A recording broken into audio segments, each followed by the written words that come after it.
CPNS 2024 dibuka tanggal 19 Agustus. Dan ini adalah berita resmi dan sudah A1 dari BKN. Assalamualaikum dan selamat datang di channel Mas Solah. Kali ini saya akan membagikan informasi seputar jadwal CPNS terbaru tahun ini, tahun 2024. Dan ini baru jadwal CPNS, belum ada P3K. Jadi bagi teman-teman yang ingin tahu lebih detail tentang jadwalnya, silahkan bisa disimak pada video ini. Tapi sebelum saya membahas lebih lanjut, bagi yang belum subscribe, klik tombol subscribe dan juga aktifkan lonceng di sebelah tombol subscribe supaya tidak ketinggalan informasi seputar ASN, baik CPNS maupun P3K. Yang sudah melakukannya saya doakan lolos seleksi tahun ini.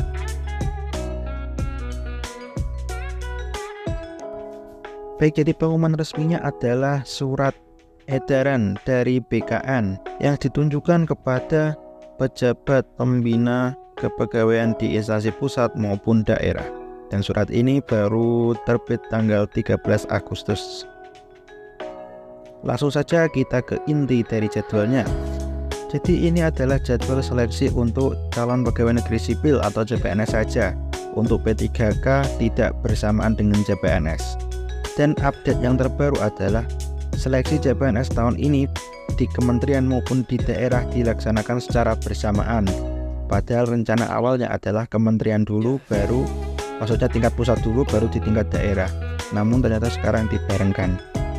Untuk yang pertama yang akan kita bahas adalah pengumuman seleksi.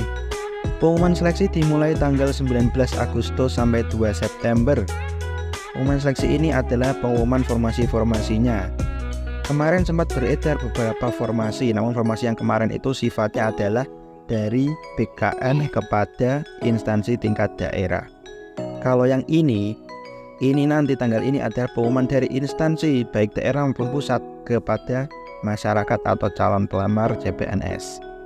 Setelah sehari dibuka tanggal 19, tanggal 20-nya kita sudah bisa melakukan pendaftaran di websitenya sscasn.bkn.go.id. Dan itu dibuka mulai 20 sampai 6 September beriringan dengan pengumuman seleksinya. Di hari yang sama saat kita mendaftar pendaftaran seleksi, itu juga langsung dilakukan seleksi administrasi untuk memastikan berkas-berkas yang kita upload sudah sesuai syarat ketentuan. Yang jelas yang perlu diperhatikan saat seleksi administrasi adalah berkas-berkas yang diupload harus scan asli, bukan scan hasil legalisir ataupun fotokopi. Karena ini yang menentukan kelolosannya nanti di pengumuman hasil seleksi administrasi tanggal 14 sampai 17 September. Setelah diumumkan, maka yang lolos seleksi administrasi bisa menentukan konfirmasi penggunaan nilai SKD atau seleksi kompetensi dasar tahun 2023. Nah, pada tanggal 18 sampai 28 itu orang-orang atau peserta CPNS yang kemarin tahun lalu sudah ikut tes itu bisa memilih menggunakan nilai yang lama atau yang baru. Nah, bagi teman-teman yang bingung milih nilai SKD tahun 2023 atau mau ujian SKD lagi tahun 2024, bisa baca di Kemenpan RP nomor 344 tahun 2024. Di sini membahas tentang penggunaan nilai seleksi kompetensi dasar atau SKD tahun 2023 dalam pengadaan PNS tahun 2024. Nah, di sini dijelaskan bahwa nilai yang bisa digunakan di tahun 2024 ini adalah nilai SKD tahun 2023 yang jenjang pendidikan formasinya sama. Misal untuk melamar formasi S1 berarti tahun ini juga S1, nggak bisa kalau kemarin D3 ini S1 ataupun sebaliknya. Kalau untuk jenjang pendidikan harus sama, tetapi kalau untuk jabatan boleh berbeda. Tetapi yang disyaratkan adalah harus memenuhi ambang batas atau passing grade nilai SKD tahun kemarin dan juga sudah lolos seleksi administrasi tahun kemarin. Kalau ini jelas, karena kalau bisa ikut SKD pasti sudah lolos administrasi. Kemudian kalau kita memilih menggunakan nilai tahun 2023 itu kita tidak bisa ikut SKD lagi di tahun ini, jadi sudah paten pakai nilai tahun kemarin. Dan kalau kalian milih ujian lagi di tahun ini, maka yang diambil adalah nilai tahun 2024. Jadi kalau tahun ini nilainya lebih rendah, maka yang diambil tetap tahun ini. Kalau di tahun lalu yang diambil adalah nilai tertinggi dari 2 tahun itu. Tapi kalau tahun ini tidak seperti itu. Yang diambil langsung nilai tahun ini. Jadi nilai tahun kemarin meskipun tinggi akan dihapus dari sistem, dan yang dipakai adalah nilai terbaru tahun 2024. Jadi sebelum memilih mau ujian lagi atau enggak, tolong dipertimbangkan baik-baik. Kalau mau ujian lagi, pastikan ujian kali ini bisa lebih baik lagi. Nah, saat pengumuman itu, setelah pengumuman bersamaan dengan konfirmasi pemilihan itu juga dilaksanakan masa sanggah. Masa sanggah itu tanggal 18 sampai 20 September dengan jawab sanggah tanggal 18 sampai 22 September. Kemudian pengumuman pasca sanggah tanggal 21 sampai 27 September. Pengumuman masa sanggah ini adalah sanggah untuk seleksi administrasi. Jadi yang seharusnya lolos administrasi tapi kok dianggap tidak lolos, maka boleh disanggah di sini. Setelah itu akan ditarik data final SKD CPNS. Ini untuk yang kemarin menginput memilih seleksi tahun anggaran 2023 yang nilainya mau dipakai lagi, itu akan ditarik di tanggal 29 sampai 1 Oktober. Setelah semuanya ditarik, maka yang tidak memiliki nilai akan dijadwalkan untuk ikut seleksi tes SKD CPNS tanggal 2 sampai 8 Oktober. Setelah dijadwalkan, maka jadwal itu akan diumumkan ke peserta baik waktu maupun tempatnya. Itu pada tanggal 9 sampai 15 Oktober. Setelah pengumuman dilaksanakan, maka akan dilaksanakan tes SKD-nya tanggal 16 Oktober sampai 14 November. Dan ini serentak bisa di beberapa titik lokasi. Setelah tes SKD dilakukan, biasanya nilainya akan bisa dilihat secara real time dan diolah pada tanggal 23 Oktober sampai 16 November.